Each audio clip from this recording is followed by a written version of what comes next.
Hey everyone, hope you're all doing well.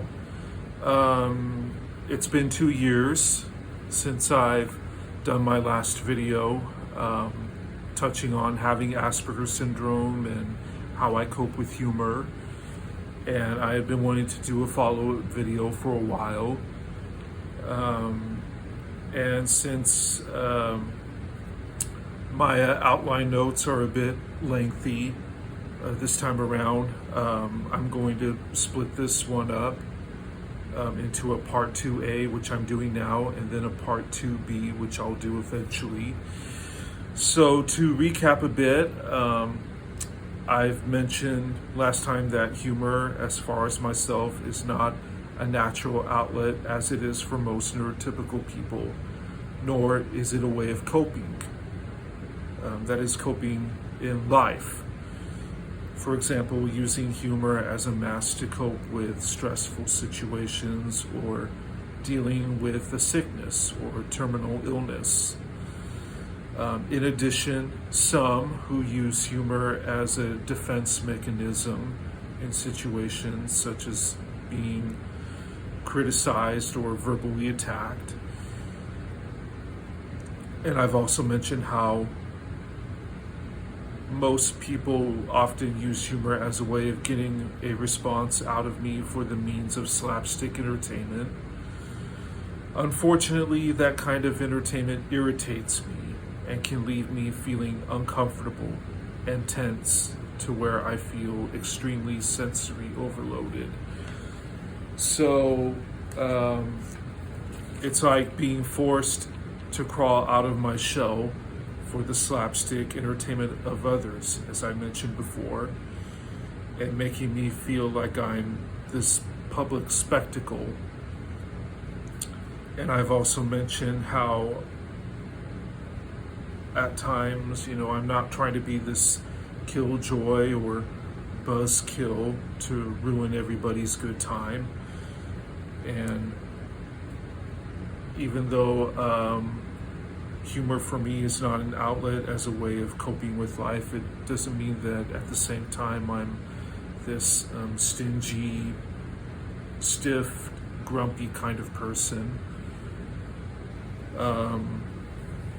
Again, it's just that humor is not always a natural outlet or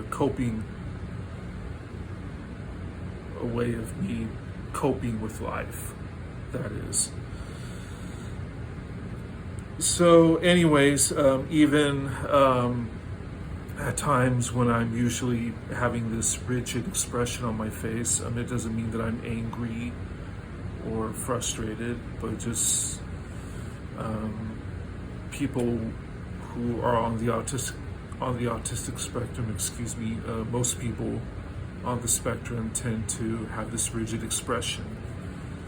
So it doesn't mean that there's anger or frustration involved.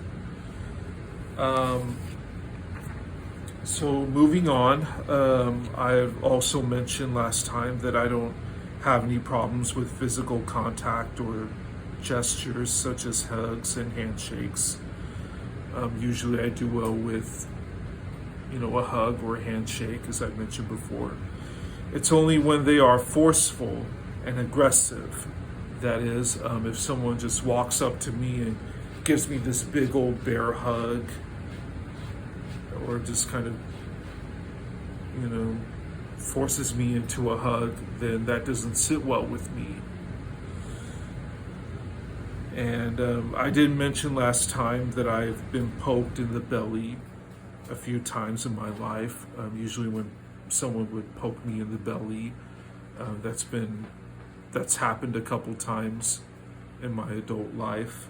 And belly pokes, I feel, are more for children, mostly babies and toddlers, and some children who are older might still get them, usually if they're like 5 to 7 years old, probably, maybe a little older than that. Though some may feel uncomfortable depending on emotional circumstances, such as physical abuse, or they just have a sensitive belly. and they can't handle that. However, I feel as adults, it just doesn't seem to be an appropriate physical gesture, and it can be misinterpreted in some ways.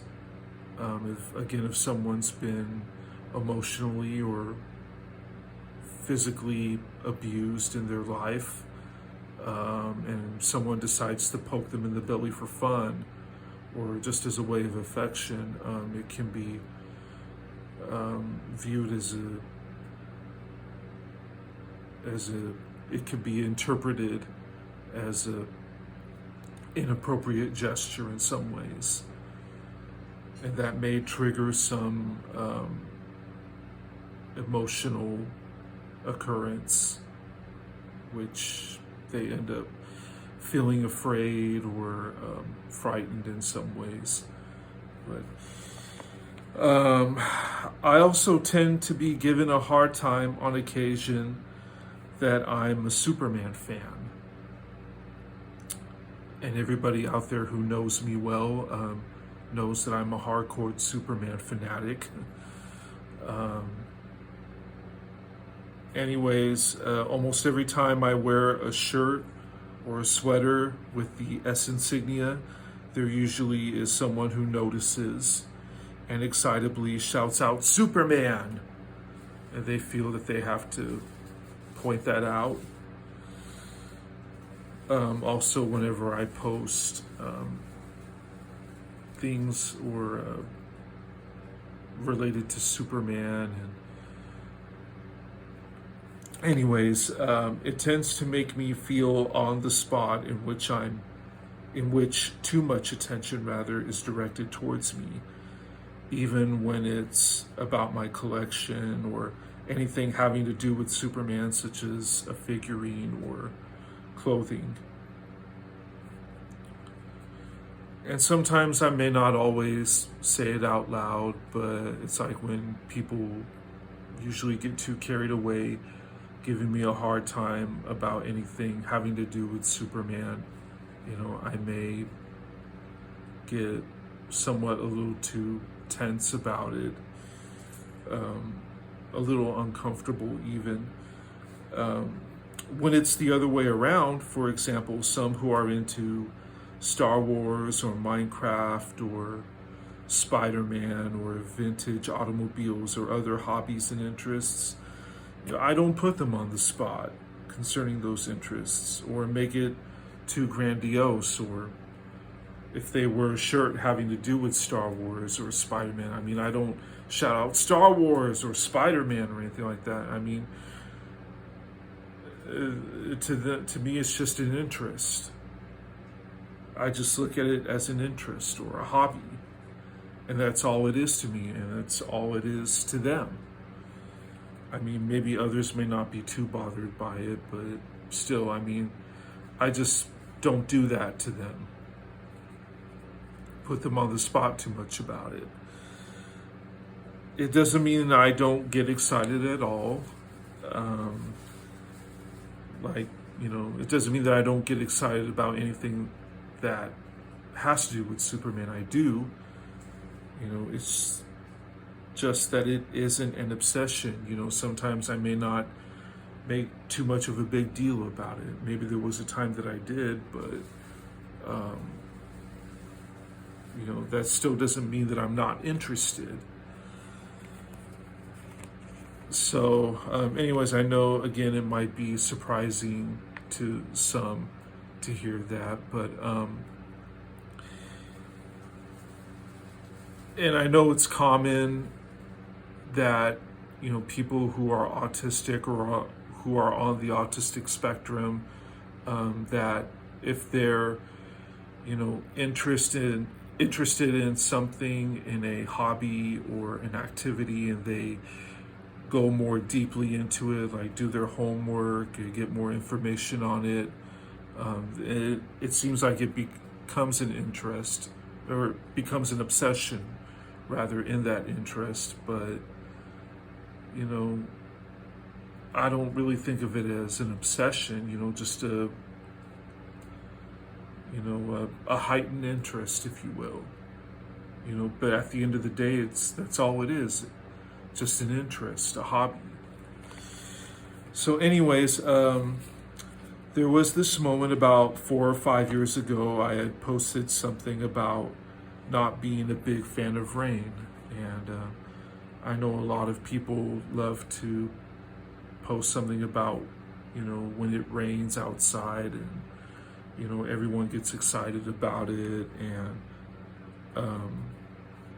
usually rain, for me, it's like, sometimes it tends to be a hindrance. But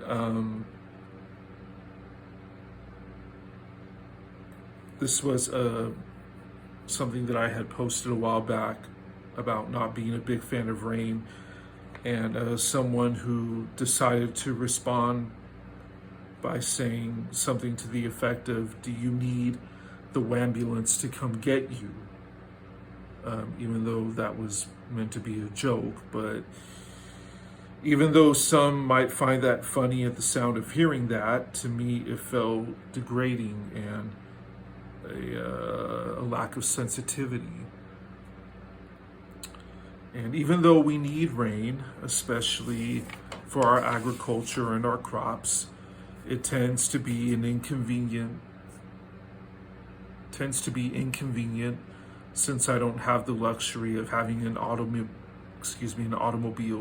to drive from place to place like most people.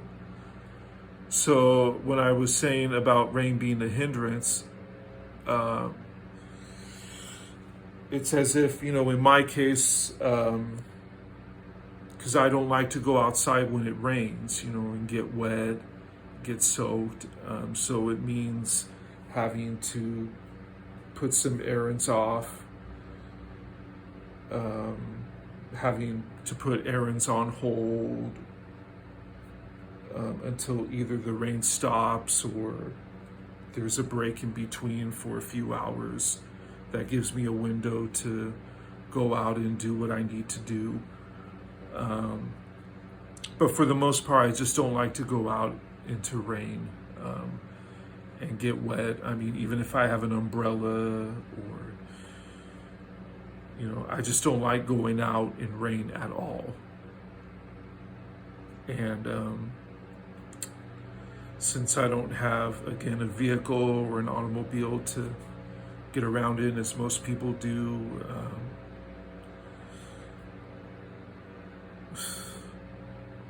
I just don't have that luxury. So,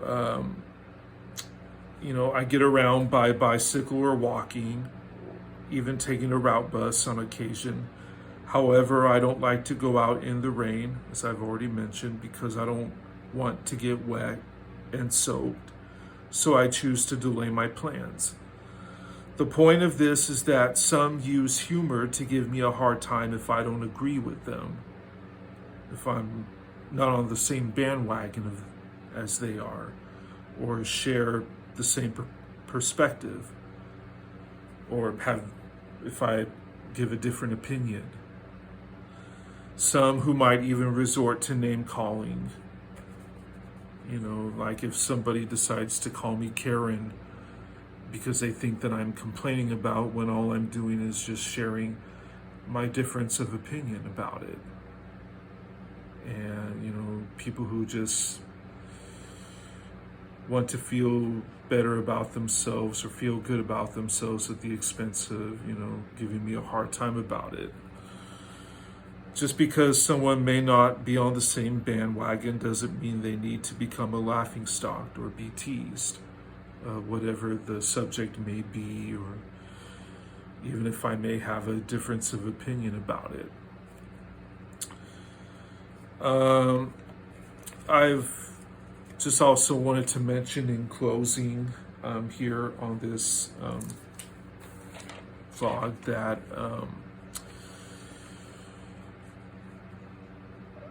about feeling singled out and being put on the spot. Those two seem like they go hand in hand with each other and may virtually have the same meaning, but to me, there are some slight differences. Feeling singled out at times, with me usually concerning that would be like if someone notices me doing something and I'm just minding my own business, doing something, whatever it may be, and they're noticing that I'm not doing it correctly or not satisfactory to the point that it is satisfaction to them or satisfactory to them, and they feel that they have to correct me or instruct me in some way, or even to the point to where it becomes aggravating or overbearing, as if I don't know what I'm doing, or I'm not aware of what I'm doing, or I'm not, again, not doing it the way that they think I should be doing it. Or someone approaches me about something that frustrated them and they go too far with reprimanding me or scolding me over it, in which it leads to a point to where I become too overwhelmed with sensory overloads, or even to the point of getting a meltdown about it.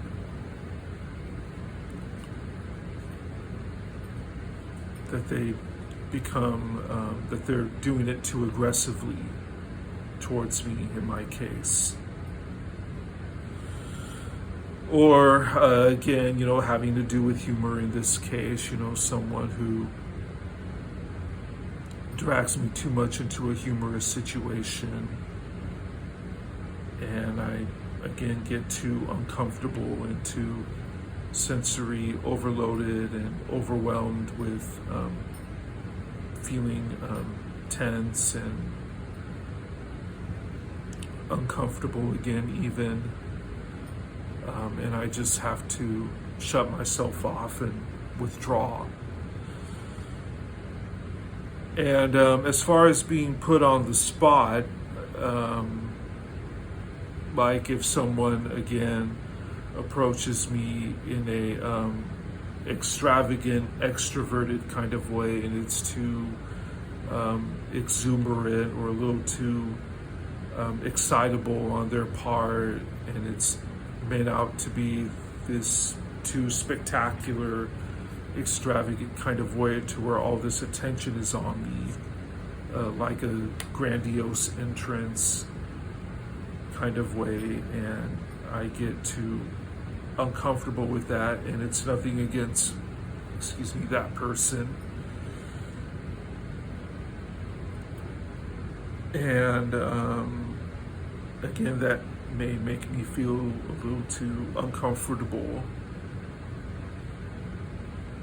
Or if I'm being referred to in these third-person comments and feeling put on the spot, depending on how it sounds or comes across, again, in this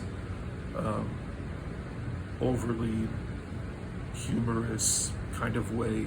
And again, I get too uncomfortable with that. Or if it's in a laughing stock kind of way. And again, that makes me feel put on the spot. Or if I feel like I'm being told to be someone or something that I'm not, in some ways that I need to lighten up more or be on the same page as they are, expressing themselves extrovertedly. And again, just feeling like I'm on the defense with that in some ways. And just trying to explain these things to everyone as best as I can with grace and with tact, and hopefully being able to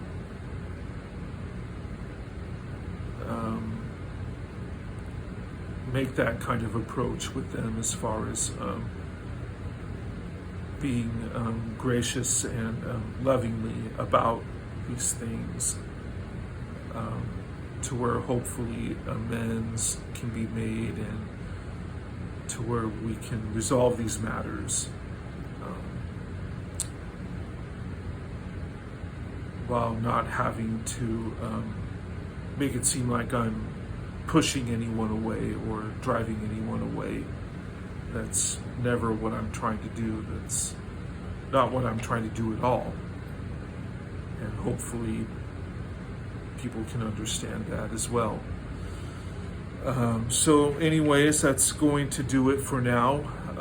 If anyone has any questions or comments, feel free to ask if you'd like, or comment. As far as depending on any particular questions that anyone may have, if there's a particular question, and as I'm reading that question, I should say, and if I'm having trouble processing the way that question is asked, or if it's fragmented, I may request that you clarify that question so I can understand it to where I can easily process it and give an answer. And hopefully you won't be offended if I asked. It's just that, because my brain processes things differently as far as neurological differences, I just may simply, again, ask you to clarify it so I can better answer your question to the best of my ability. So again, that's going to do it for now. As I said earlier, I'll also put part 2B out there eventually following this, and touch on more areas as well. So have a good rest of the day, and blessings to you all. Thank you.